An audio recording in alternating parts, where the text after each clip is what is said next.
মাটি খুললেই মিলবে দামি স্বর্ণ, আর তাই তো প্রচণ্ড রোদের তাপ উপেক্ষা করে মাটি খুঁড়ে যাচ্ছেন এলাকার লোকজন। ঠাকুরগাঁয়ের রানীশঙ্কল উপজেলার বাছর ইউনিয়নের রাজর এলাকায় কয়েকদিন ধরে চলছে এ মাটি খুঁড়াখুড়ির কাজ। সপ্তাহখানিক ধরেই সোনা পাচ্ছে আর কি মানুষ। পাইছে কি এর মধ্যে? হ্যাঁ, অনেক দিনে পাইছে। কি রকম পাইছে? অনেক দিনে পাইছে, কয়েনের মতো আর কি।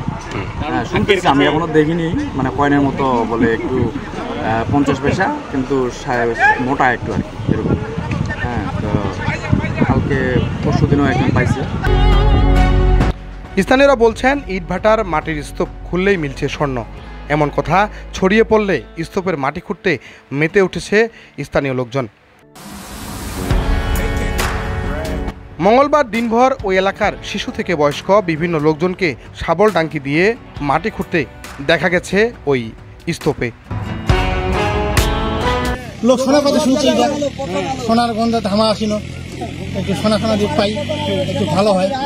অনেক গভীর খোঁড়ার পর আমি ভাবলাম নাই, তখনই আমি একটা পেলাম। তখন আরো আশা করে খুঁড়তে থাকলাম, বাকি 5টা আমি পেয়ে গেলাম।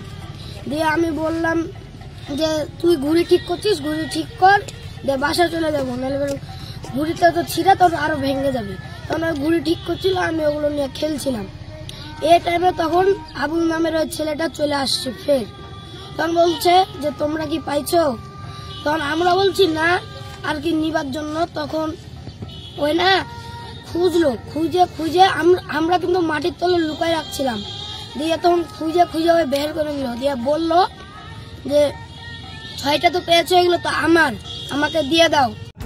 সোনা পাওয়া যায়। হ্যাঁ, বলো, ছোট বাচ্চা আজকে আসছে।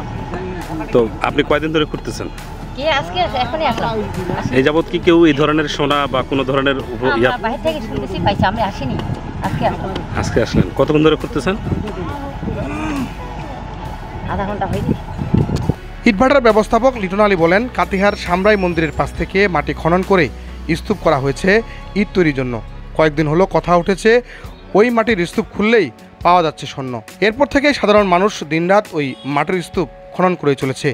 তবে কেউ স্বর্ণ পেয়েছে কিনা এটা পরিষ্কার বলতে পারছে না কেউ। ভাই, এখানে আসলে কোনো কিছু এরকম পাওয়া যায় না। এগুলো এখানে মানুষ গুজব ছড়াচ্ছে, ঠিক আছে। এরকম পাওয়া গেলে তখন দেখতাম বা মানুষ জানতো যে এ পাইছে ও পাইছে, ঠিক আছে কিনা। আর মাটিটা তো কিনে নিয়ে আসছি আমরা।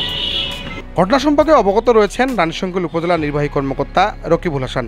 তিনি বলেন, ঘটনার সত্যতা যাচাই করছে উপজেলা প্রশাসন।